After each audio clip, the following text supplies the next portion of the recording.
छत्तीसगढ़ के बालोद जिले में खाद की लगातार किल्लत झेल रहे किसानों का धैर्य अब जवाब दे चुका है।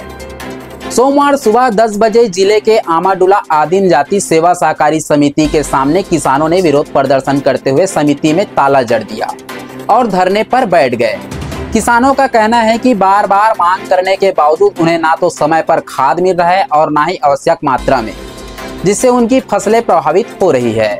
अब वे मजबूर होकर समिति के गेट पर बैठकर अपनी मांगों को शासन प्रशासन तक पहुंचाने की कोशिश कर रहे हैं। बताया जा रहा है कि इस समिति के अंतर्गत 3 पंचायत के करीब 900 किसानों का पंजीयन है, लेकिन समिति में मौजूद खाद की उपलब्धता इतनी कम है कि वह सभी किसानों की जरूरत को पूरा करने में असमर्थ है।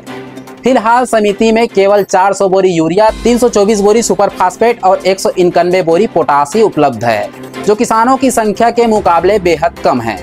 लगातार अनसुनी होती मांगों और घटते स्टॉक को देखते हुए किसानों ने अब आंदोलन का रास्ता चुन लिया है।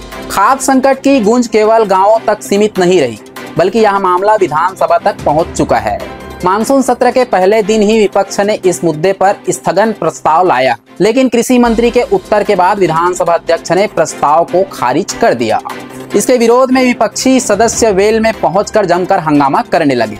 सदन में नेता प्रतिपक्ष डॉक्टर चरणदास महंत ने कहा कि पूरे राज्य में खाद की भारी किल्लत है, किसान आक्रोश है और सरकार उनकी सुध नहीं ले रहे हैं। उन्होंने इस गंभीर मुद्दे पर चर्चा करने की मांग की। पूर्व मुख्यमंत्री भूपेश बघेल ने सरकार को आड़े हाथों लेते हुए कहा कि छत्तीसगढ़ में खाद संकट गहराता जा रहा है, सरकार पूरी तरह विफल है और किसान मजबूरी में खुले बाजार से दोगुनी कीमत से खाद खरीदने को विवश है।